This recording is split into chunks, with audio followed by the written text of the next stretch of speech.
Video பார்த்துட்டு இருக்கவங்க எல்லாருக்கும் வணக்கம். நான் உங்கள் ஜிவி. Welcome back to our channel sound cooker. இன்றைக்கி நம்ம சேனலில் பார்க்க போகிற ரெசிபி என்னன்னு பார்த்தீங்கன்னா காலிஃப்ளவர் 65 இல்லைனா காலிஃப்ளவர் பக்கோடான்னு கூட சொல்லலாம். வாங்க எம்மியாக எப்படி செய்யுதுன்னு பார்க்கலாம். ஃபஸ்ட்டு ஒரு ஏனத்தில் சுடு தண்ணி வச்சுக்கோங்க. இந்தளவுக்கு பபிள்ஸ் வர அளவுக்கு வச்சுக்கிட்டு கொஞ்சம் மஞ்சத்தூள் போட்டுட்டு கேஸ் ஆஃப் பண்ணிவிடுங்க. இப்போ நம்ம கட் பண்ணி வச்சுருக்க காலிஃப்ளவரை இதில் சேர்த்துக்கலாம். இது எதுக்காகனா அந்த காலிஃப்ளவரில் கண்ணுக்கு தெரியாத அந்த பாக்டீரியா அந்த சின்ன பூச்சிலாம் இருக்குது, அது போகிறதுக்காக மஞ்சத்தூளில் சுடு தண்ணியில் போட்டு கொஞ்ச நேரம் ஒரு 10லேருந்து 15 நிமிஷம் அப்படியே மூடி வச்சுடுங்க. அதுக்கப்புறம் நம்ம இந்த காலிஃப்ளவர் பக்கோடா செய்கிறதுக்கு தேவையான பொருள்லாம் ஆட் பண்ணிக்கலாம். இப்போ நான் ஒரு ஸ்பூன் கார்ன்ஃப்ளவர் சேர்த்துருக்கேன், ஒரு ஸ்பூன் கடலை மாவு, ஒரு ஸ்பூன் மைதா மாவு. மைதா மாவு இல்லைன்னா 2 ஸ்பூன் கார்ன்ஃப்ளவராக சேர்த்துக்கோங்க. ஒரு ஸ்பூன் இஞ்சி பூண்டு பேஸ்ட்டு, அதோட சீரகமும் மிளகும் பொடி பண்ணி வச்சுருக்கேன், அதுலேருந்து ஒரு ஸ்பூன் ஆட் பண்ணிக்கலாம். இதோட காஷ்மீர் சில்லி ஆட் பண்ணியிருக்கேன். நீங்கள் இல்லைன்னா நார்மலாக வீட்டில் அரைக்கிற மிளகாத்தூள் கூட சேர்த்துக்கலாம். நான் அதனால் இதில் கலர் பவுடர் எதுவும் சேர்க்கல.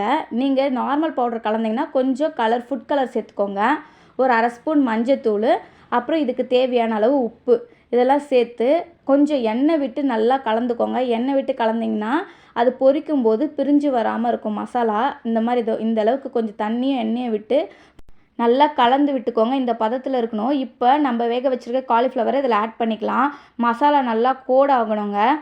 இப்போ எண்ணெய் சூடாயிடுச்சு. இப்போ இந்த காலிஃப்ளவர்லாம் இதில் ஆட் பண்ணி நல்லா பொரிச்சு எடுத்துக்கலாம். வீடியோ பிடிச்சிருந்தா லைக் பண்ணுங்கள், ஷேர் பண்ணுங்கள். மறக்காமல் சவுண்ட் குக்கர் சேனலை சப்ஸ்கிரைப் பண்ணிக்கோங்க. கமெண்ட்டில் இதை ட்ரை பண்ணி பார்த்துட்டு எப்படி இருந்ததுன்னு சொல்லுங்கள். இன்னும் நிறைய புது புது விளாக்ஸ்லாம் உங்களுக்காக காத்துட்டே இருக்குது. அவ்வளோதான், காலிஃப்ளவர் 65 ரெடி ஆகிடுச்சு. உங்களுக்கு அந்த மேலே இருக்க கோட்டிங் மசாலா இன்னும் நிறைய வேணும்னு நினச்சிங்கன்னா நான் சொன்ன மாவுகளோட அளவை இன்னும் ஒரு 2 பங்காக சேர்த்துக்கிட்டிங்கன்னா உங்களுக்கு பஜ்ஜி மாதிரி வரும்.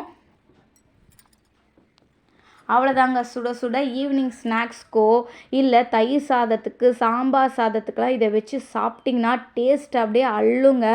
நாங்கள் சமைச்சு பார்த்துட்டோம். நீங்கள் சமைச்சு பார்த்துட்டு எப்படி இருந்ததுன்னு எனக்கு கமெண்ட்டில் சொல்லுங்கள். மறக்காமல் சவுண்ட் குக்கர் சேனலை சப்ஸ்கிரைப் பண்ணி வச்சுக்கோங்க. இன்னும் ஒரு புது ரெசிபியோடு நான் உங்களை மீட் பண்ணுறேன். vlog உங்களுக்காக காத்துட்டே இருக்குது. பாய் பாய்.